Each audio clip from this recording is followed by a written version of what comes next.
Get everybody's attention. I'd like to Thank you. start Nice to meet you. with Mr. Gene Goven. I've gotten the honor to work with him and visit with him, and he's just a plethora of information and really can help all of our operations. He's been one of the founders of the North Dakota Grazing Lands Coalition, and if you ever get a chance to work or ask him questions, he knows he's been doing this for years now. So started out generally as a cow-calf person and has moved into grazing and all kinds of livestock. So if you have any questions, Gene's the man, and he's here to talk about cover crops and why we need them. So thank you very much. Thank you, David. And I was just telling a story about David last week. Any of you were listening in to Dykstra's presentation last week, Wednesday. And then this guy here, he said his wife was complaining because David's blue jeans were having green stains on them because he was cleaning the lens off of his refractometer. I just about shouted out loud, "Yahoo, someone else has crossed the line." But it's titled Cover Crops, but it's more holistic for the whole operation. I just titled it Cover Crops. It still amazes me. Last fall, I had some guys, 90% of neighbors are grumbling, you gotta get out there and spray that cropland, get some green stuff growing out there. That is using moisture and nutrients needed for next year's crop. And well, my mentality is it's just the opposite. So. But anyway, and I have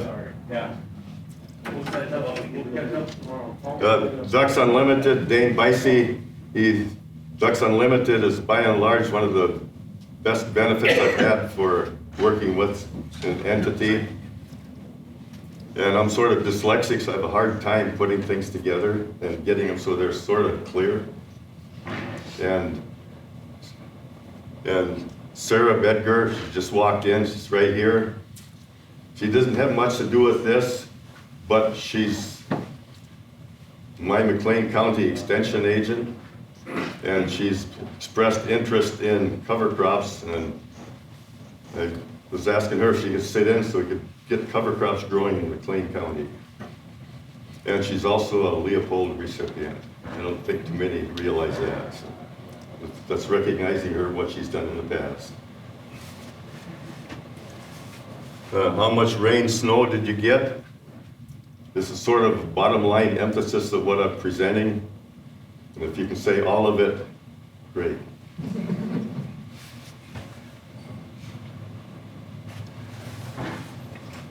Can we turn the lights down?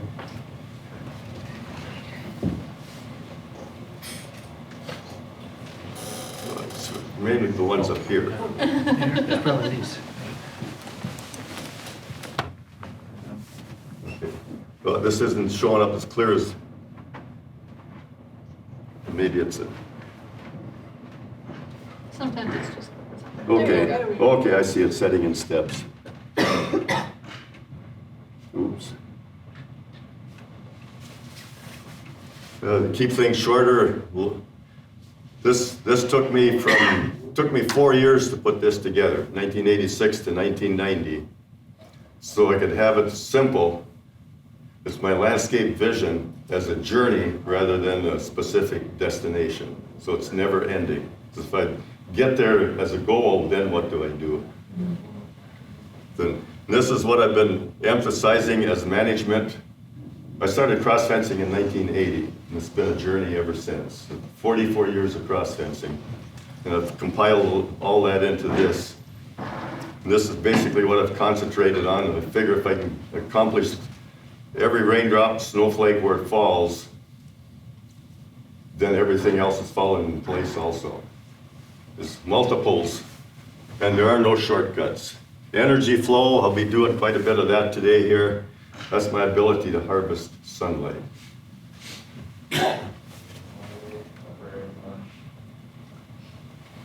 Just a quick summary, the 44-year journey. We've increased about a per acre productivity of forage on a native prairie about 450% from what I started with. Now, I'm not going to compare across the fence.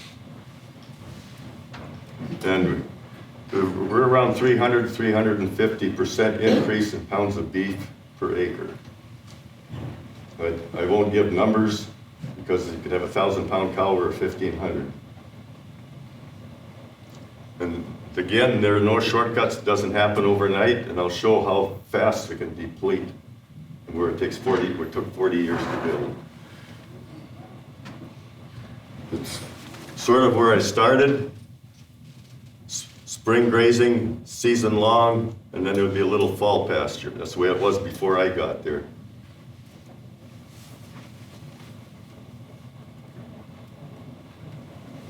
There was my first cross fencing right here. That was in 1980. It was 5 pasture, basically 4 pasture twice over. It didn't work that good. If I'd have stuck with it, I probably would have been maybe 12% increase in per acre pounds of beef productivity. Started questioning why. Put together a production statement. Just wanted to have fun doing what I'm doing. This is sort of where I'm at today. Actually, it was about 1990. These are set up. I have a lot of wetlands. Some of these, this one here, if the wetland is full in here, I probably have 8 acres of grazing. And varying ones, there's a big one in here. Here's pasture pipeline. Even though I have about 112 prairie potholes, type 1, 2, 3, 4s, and 4.5, 5. This is a 2-mile pipeline following the terrain. This one's 7/8 of a mile. This one here is about 200 feet from a well. So even though I use this one, even though I have shoreline, keeps pressure off the lake shore. Now getting into cover crops, what the title was. This was something I had been seeing without recognizing what I was looking at or even paying attention to. This is the last spring, April 12th, 2:20 in the afternoon. I had to slam on the brakes and back up and take another look. What's going on? This had numerous years of every 3 years a sweet clover or companion cropping in with a wheat. And then this was last spring, of 3 out of the previous 11 years had fall cover crops behind the combine. No cover crop history, no companion crop history. This surprised me. This was ice right at the surface, and the snow melting created a slushy snow cone and melted the snow faster because it was sitting in slush. This side was infiltrating, and it didn't have the slushy snow cone, so the snow lasted 3 days longer. Moisture probing with my little cheap rod probing in, ice right at the surface, couldn't get it in, 0.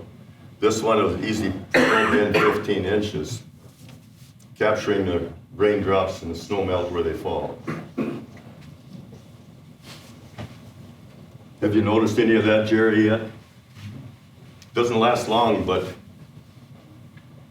And here, the same photo point, last fall, November 9th. This side of it had melted faster last spring. November 8th, snowfall. Here, it all melted.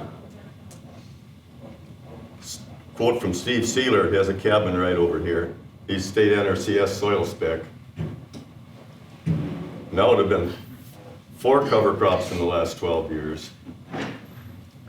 He says that this side has a higher level of soil microbial activity, and it's soaking in here. By the way, that last spring's snow melt on this one shed it all off and went to a prairie pothole down here.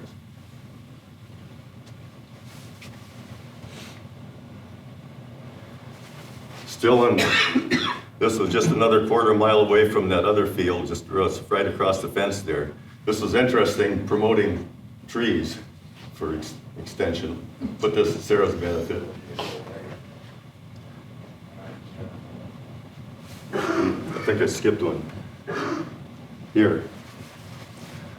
Went out checking them. I was checking also seeing how the cover crops were coming behind the combine.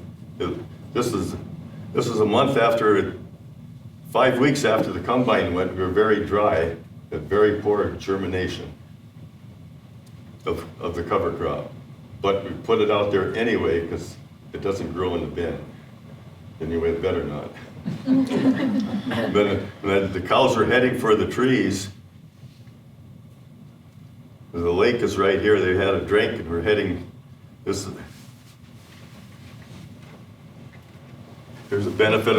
another benefit of some tree rows. 5 minutes later, they were all tucked in a quarter mile long tree row. It was 88 degrees. They were heading for shade.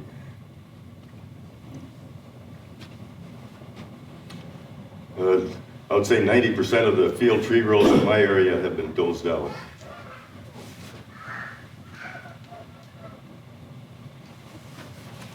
This 5 days later, I pulled them off the cover crop because we started getting some rain. We were bone dry, by the way, over 8 feet down to find any moisture last fall. Pulled them off. There were several reasons. It was raining and started to rain when I took this picture. And I always have a backup plan. Where do I go next? Plan B. I don't like to be backed in a corner and nowhere to turn. And there's another main reason I didn't want them, trampling and plugging soil compaction in the cropland. I leased my cropland out. I'm sort of semi-retired.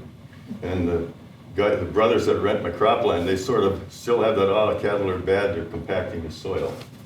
But the main reason was, this is the big basis of today, the exudates. Breasting cover crops to extend the root exudation period. Keeping more leaf, but yet harvesting some leaf so it doesn't go beyond and I'll show that more. There's 3 stages, or 3 phases of plant growth: vegetative, transitioning, and reproduction.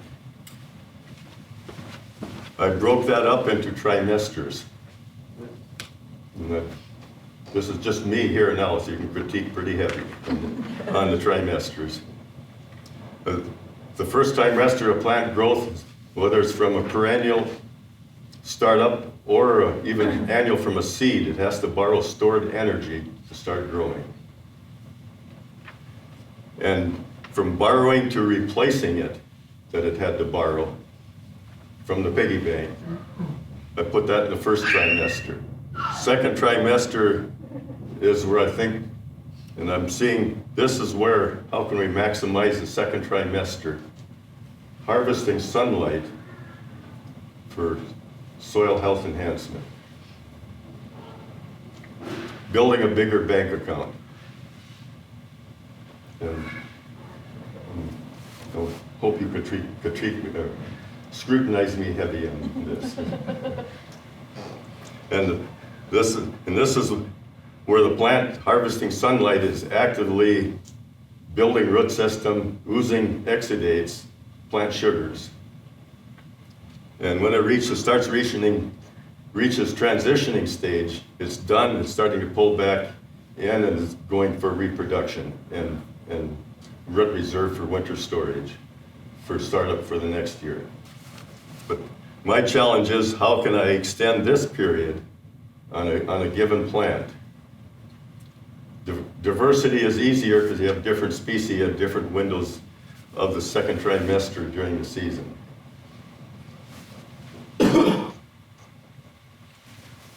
The trimesters of plant growth here, 3.5 leaf of native or 3 leaf for tame grasses. On annual cropping, I don't know what that would be. It might be the same as the tame grass. And then here's a window for working for building. third trimester, it's done. This, by the way, is the north end of the property I have on the east side of Crooked Lake. Just right over the hill down here was a homestead.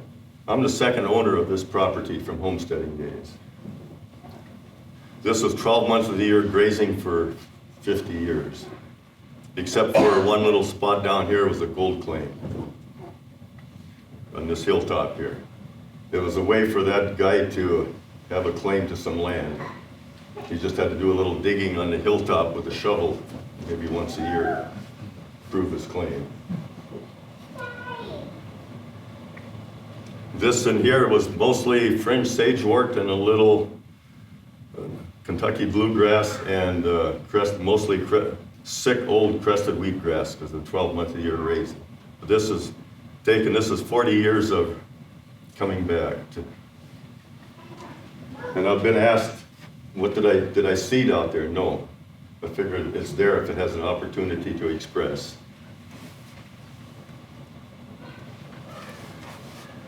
This one, I think you saw this one, Jerry, this clipping plot that I was obligated to have for that tour. I set this up as 10-foot squares. There's a 5-inch clipping height and 2.5-inch clipping height. First one was clipped May 15th, and then every 15 days, this one, number 6, ended up being clipped 6 times every 15 days. 3, this was in the year 2020.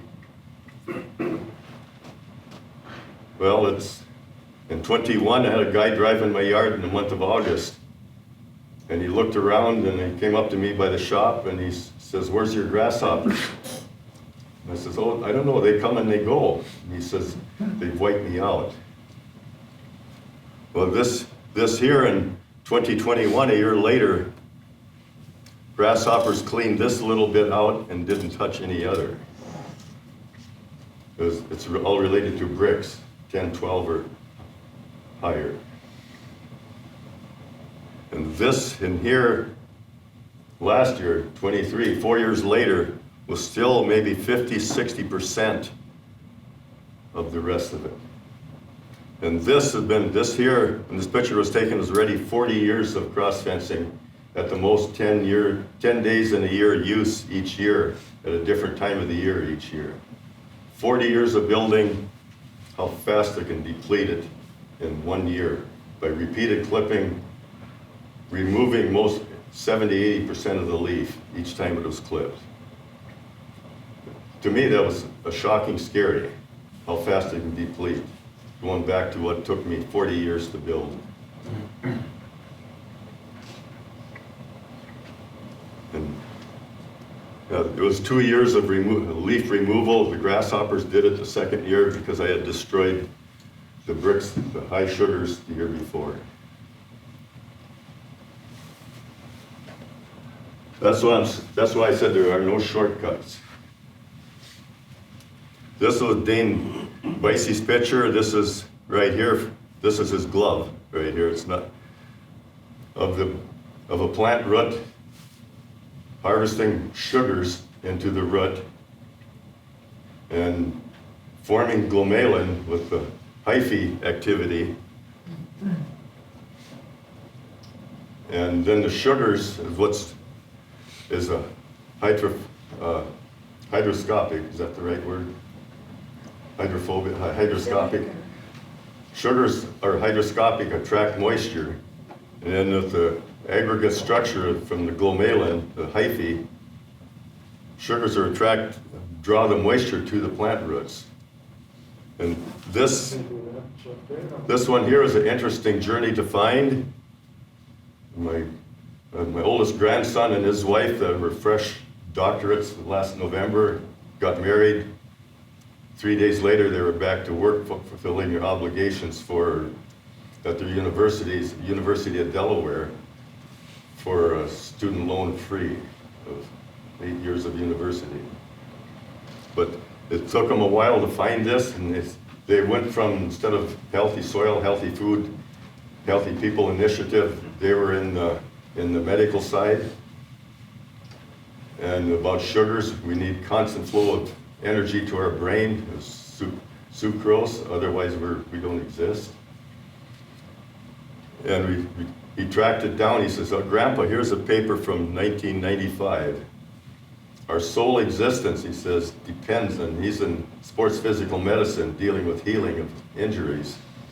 He says, "We need this energy for healing."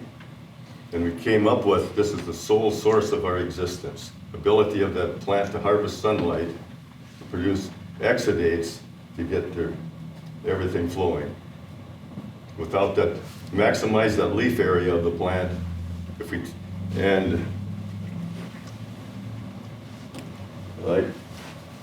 Anyway, but I'll leave it in there. But for maximizing, if we harvest more than 50% of the leaf, everything starts shutting down and the root development stops.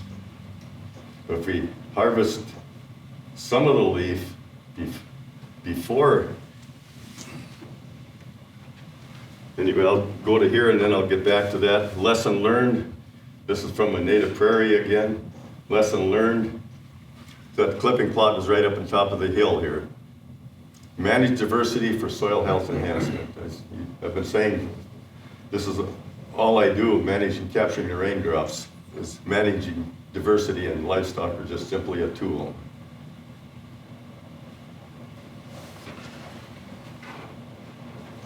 We'll get back to the cover crop.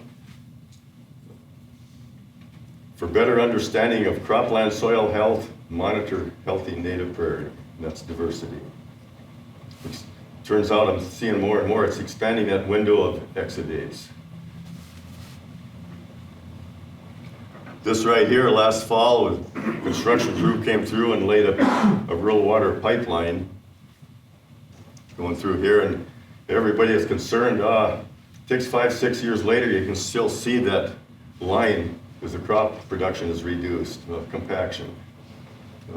I'm thinking you can't rest idle land to death or back to health. You have to have something growing here, green leaf and diversity. This other here was October 7th. You saw it was September 25th. This is how much has been grew after the rain. The rest recovery, about 15 days of rest recovery before I put the cattle back on.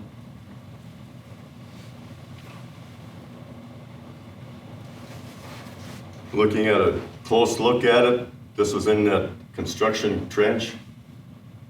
I like to throw some tame buckwheat in with the cover crop. It has ability to release phosphorus that's tied to soil particles.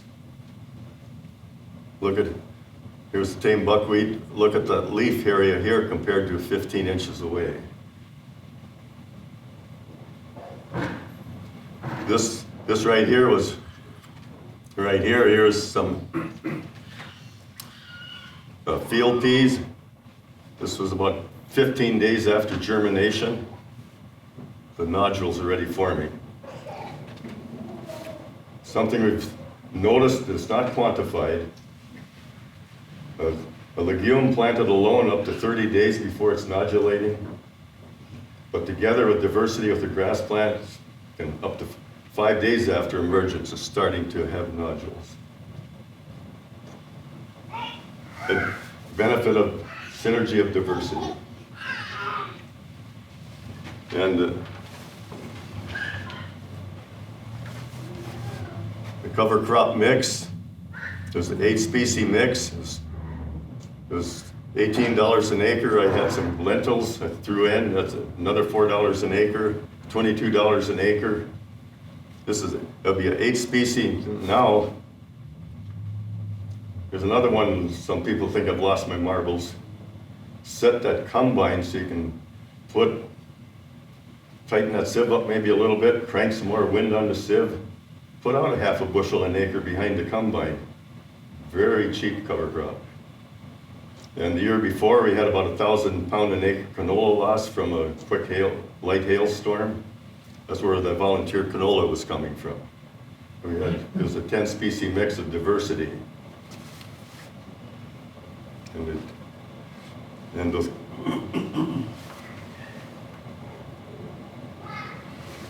This is one from Dane Bicey. And there's only 4 types of plants: warm season, cool season, grass type, and broadleaf. Every cover crop I ever seed includes those 4 types.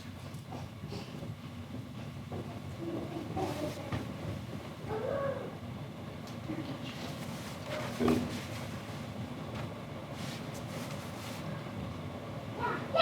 this is some other, 2 other neighbors I've worked with.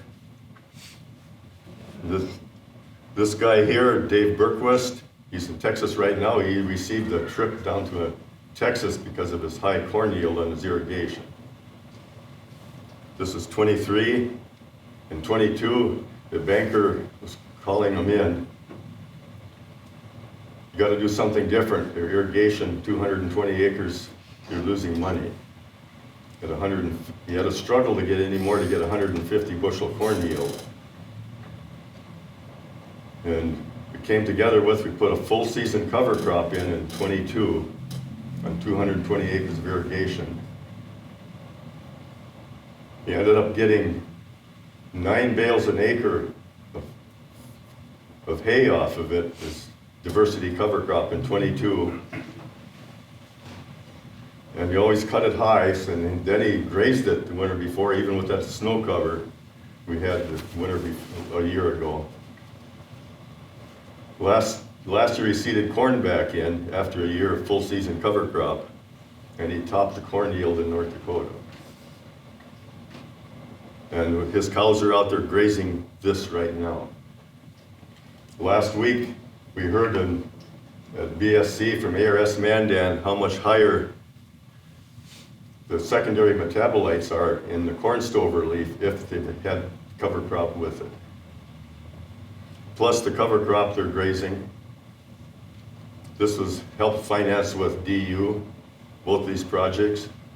There's 450 cows on the 220 acres, been there all winter, and they're still grazing. This one here, Gerard, my cousin Gerard, 102 acres. They're on vacation right now in Cancun. I'm watching his cows for him. 102 acres, 220 cows.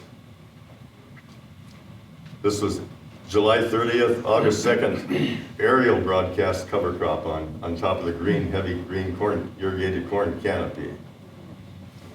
When the corn was transitioning to reproduction, these were starting to kick in for additional window of days of exudates for the season, plant sugars. I'm just simplifying things. There's a lot more to it, but I simplify it so I can understand it. Savings of hay, both these guys is 640, it's about 640 cows. They're both figure they're saving about a 2 ton of hay per cow the winter. $100 a ton, that's $200 per cow savings, times 600 head. Say that's $120,000 of less hay. If there's $100 expense, they have $60,000 net from cover crop. And I seeded this one here, by the way, in 22 was expired CRP. He burned it down in the spring, and I seeded full season cover crop on it for him in 22. Then he seeded corn on it in 23. This one I seeded full season cover crop in 22 after years of continuous corn, and then he went back to corn. The object is extending that window of opportunity for enhancing more exudates.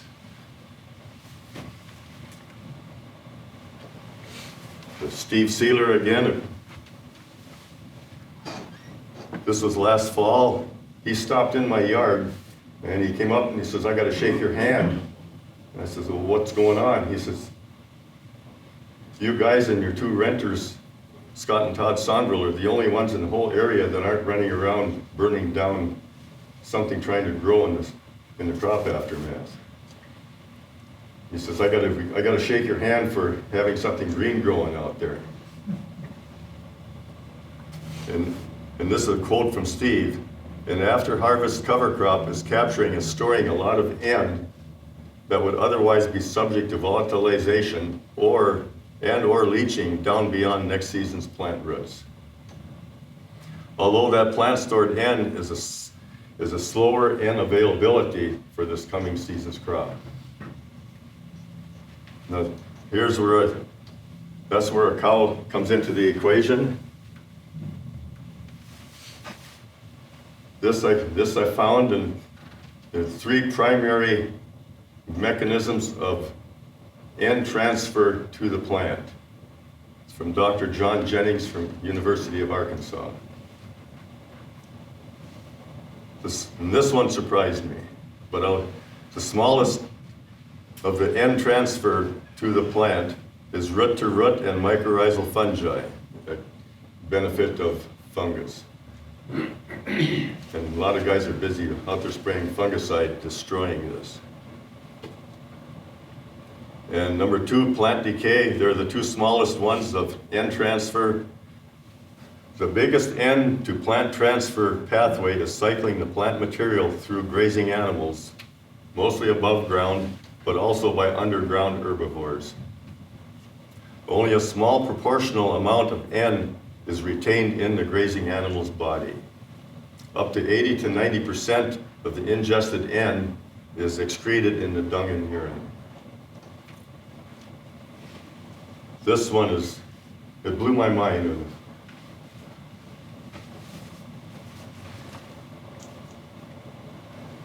And in the late fall into winter grazing, the vast, up to over 90% of that N is retained for this coming season's plant growth. It isn't volatilizing.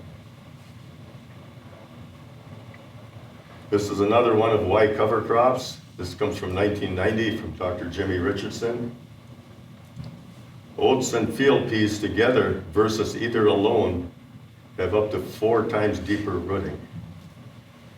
That's 4 times more real estate going down versus either alone. And this was in a natric site.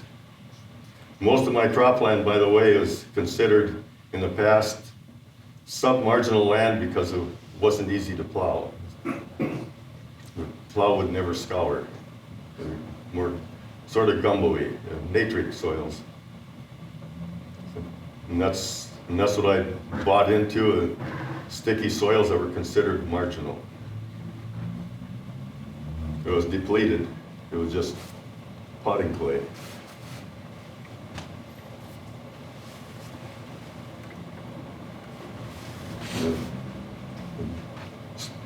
This mushrooms, when you see a mushroom, that's only a small fruit. The big body is in the soil.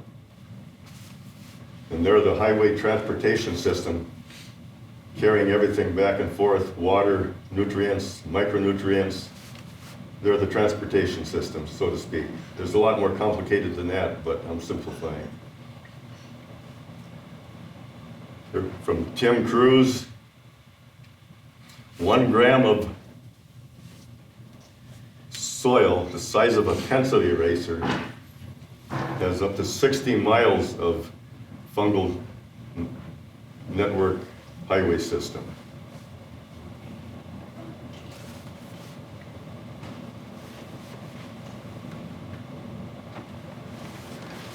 Back again to the construction zone where it went through in the field there.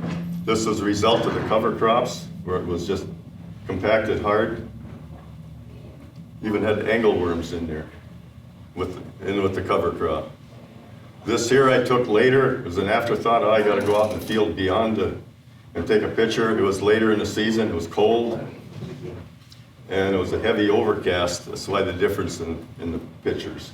Sunshine and none. But the aggregate structure, glomalin. It used to be, you could take that soil as wet, it would ribbon, and just ooze out like potting clay. But with this here, drive it through with the side by side, the wet, the tires stay clean, and went across onto that side where the first pictures of the snow melt there, it was sticking and mud slinging on the tires, drove across that trail, and the tires stayed clear. on soils that were considered marginal because they're heavy clay. Same field, no construction, didn't go. And it's blocked up.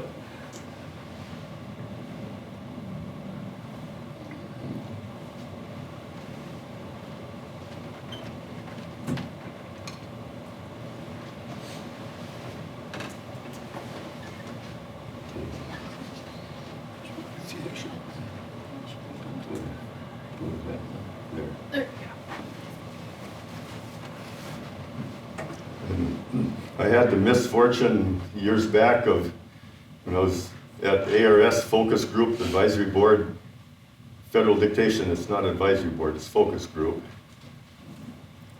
And I had the misfortune of being selected for Chris Nichols reviewing her papers before they could be published. It was a learning curve for me, and I'm still learning. And this is a statement from her of soil aggregates are the key for capturing every raindrop where they fall. This aggregate building process is a water-fungal relationship. But I would like to include on this that it's a water-fungal sugar relationship.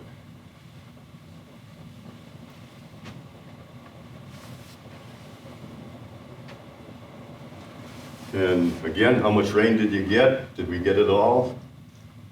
It's really what it's all about. It's another grandson of mine. A diaper can hold a lot of water.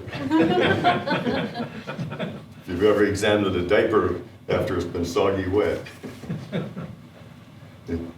He's graduating from Johns Hopkins Medical May 22nd this year. And he helped, between him and his older brother and my brother's new wife, they helped find some of this info for me for this PowerPoint. It's really what it's all about, just capturing your raindrops and snowflakes where they fall.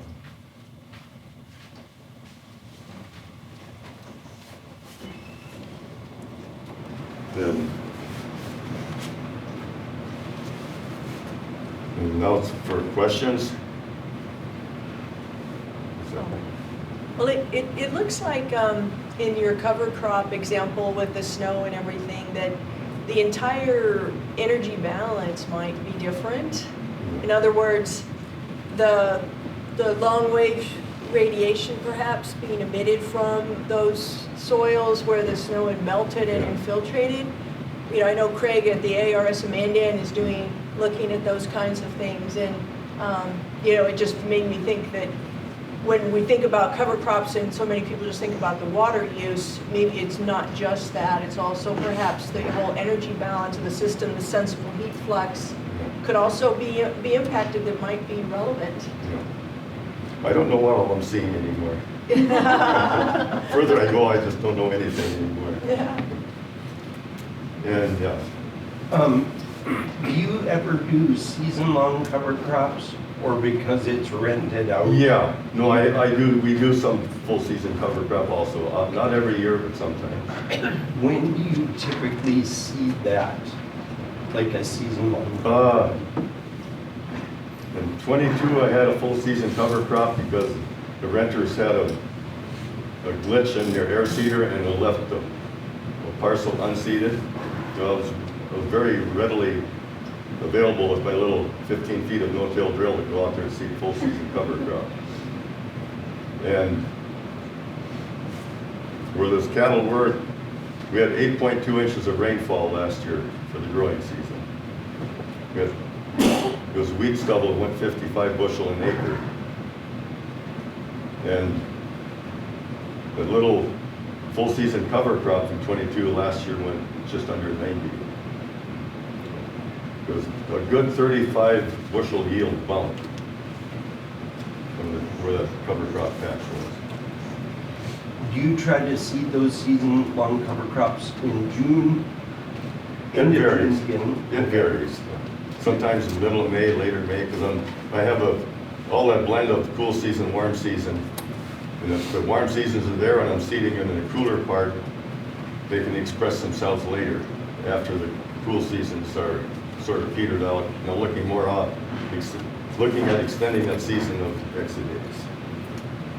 If that's a way of looking at it for improving soil health, plant sugars.